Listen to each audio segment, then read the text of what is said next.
নিজে খেতে পারে না, এটা রান্নার দোষ। রান্না করতে না জানলে রান্না মজা কিভাবে হবে? অনেকে নাক ছিটকয় এভাবে মাছ রান্না করলে নাকি মাছের গন্ধ যায় না, আমরা নাকি কাঁচা মাছ খাই। আমরা তো আদিম যুগে বাস করি, তাই না? এজন্য কাঁচা মাছ খাই। আসল কথা হচ্ছে যে যেভাবে খেয়ে অভ্যস্ত বা যে যেভাবে রান্না করে অভ্যস্ত, তাই বলে অন্যটা অখাদ্য কুখাদ্য খাওয়া যাবে না, কাঁচা খাচ্ছি এগুলা বলার অধিকার কিন্তু কারোরই নেই। ভালো না লাগলে ইগনোর করবেন। নিজে মাছ কিনে নিয়ে এসে জ্যান্ত মাছ, সেই মাছ নিজের হাতে কেটে ধুয়ে পরিষ্কার করে চুলায় ঘন্টার মতো সময় নিয়ে রান্না করার পরে সেই মাছ কীভাবে কাঁচা থেকে যায় আল্লাহ মালুম। চুলার উপরে দিলে তো এমনি সিদ্ধ হয়ে যায়, না ভাজলে সেটা কাঁচা হবে। ব্যাপারটা কি অদ্ভুত, তাই না? আপনি হয়তো জানেন না এভাবে রান্না করলে সেই মাছের স্বাদ কতটা বেশি হয়। এভাবে না খেলে জানবেন কিভাবে? তাই একবার খেয়ে তারপরে মন্তব্য করবেন। যারা এভাবে খেয়ে অভ্যস্ত তারা জানে কতটা সুস্বাদু হয় এরকম জ্যান্ত মাছের স্বাদ। এই মাছের স্বাদ যে কীরকম, ভাজলে সেই স্বাদটা একদমই নষ্ট হয়ে যায়। মাছ রান্না করার জন্য তেল গরম করে প্রথমে রসুন কুচি, পেঁয়াজ কুচি কিছুটা ভেজে নিলাম, তারপর অনেকখানি টমেটো দিয়ে নিয়েছি। এই ভিডিওটা বেশ অনেক দিন আগের, এডিট করা হয়নি, তাই আপনাদের সামনে শেয়ারও করা হয়নি। প্রায় 1-1.5 মাস হয়ে যাবে।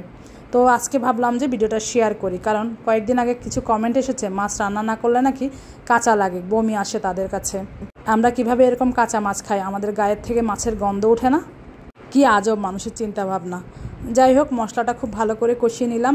লবণ, হলুদ, মরিচ, জিরা, ধনিয়া যা যা দেওয়া লাগে সব কিছু দিয়ে সামান্য একটু পানি দিয়ে মশলাটাকে খুব ভালো করে কষিয়ে নিচ্ছি।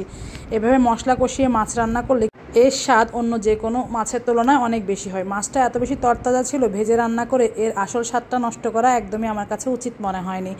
মশলা যখন কষে গিয়েছে তখন আমি মাছগুলো দিয়ে নিয়েছি। আপনারা ভিডিও দিলে খারাপ কমেন্ট করবেন, এটা আপনাদের ফেসবুকীয় অধিকার, কারণ ফেসবুকটা তো আপনাদের নিজের বাপের সম্পত্তি, তাই আপনাদের যা মন চায় তাই আপনারা বলে যাবেন।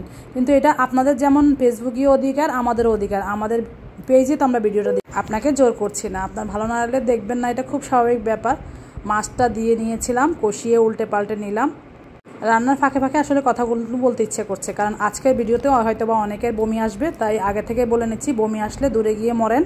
আমার ভিডিওতে এসে শুধু শুধু বমি করার আপনার একদমই দরকার নেই। মাছটাতে পরিমাণ মতো ঝোল দিয়ে নিয়েছি, তারপরে উপর থেকে আমি কাঁচামরিচ দিয়ে নিয়েছি। যেখানে আপনারা কাঁচা মাছের খাওয়া ভিডিও দেখে মিলিয়ন মিলিয়ন ভিউ করেন, সেখানে আমরা এতক্ষণ ধরে টাইম নিয়ে কষিয়ে মাছ রান্না করার পরে সেই ভিডিও আপনাদের কাছে কাঁচা মনে হয় কিভাবে, সেটাই আমার আপনাদের কাছে প্রশ্ন। মাছটা কিন্তু খুব ভালো করে আমি ঢাকনা দিয়ে যতক্ষণ পর্যন্ত না রান্না হয়েছে ততক্ষণ পর্যন্ত রান্না করে নিয়েছি। সবশেষে এখন উপর থেকে ধনিয়া পাতা ছড়িয়ে দিচ্ছি। যে যেটা জানেন না সেটা সম্পর্কে বলবে, সেটা খুব স্বাভাবিক, তবে না বলাটাই উচিত, কারণ আমি যেটা জানি না সেটা নিয়ে আমি কথা বলতে চাইও না। আপনাদের কাছেও অনুরোধ করব, যাদের কাছে ভালো লাগবে না তারা প্লিজ এড়িয়ে যাবেন। শুধু শুধু মানুষের খাবার নিয়ে নোংরা মন্তব্য একদমই করবেন না। রান্না কিন্তু শেষ হয়ে গিয়েছে। উপর থেকে ধনিয়া পাতা দেওয়ার পরে আমি তাড়াহুড়ো করে কিন্তু চুলার উপর থেকে মাছটা দিয়ে দিচ্ছি আমার ছেলেকে। আমার ছেলে নিজেই বলছিল, আম্মা আজকের মাছটা এত মজা কিভাবে হলো? আসলে মাছটা এত বেশি তরতাজা ছিল, আর খুব একটা খারাপ জায়গার মাছ নয়, যার কারণে মাছের কোনো দুর্গন্ধও ছিল না।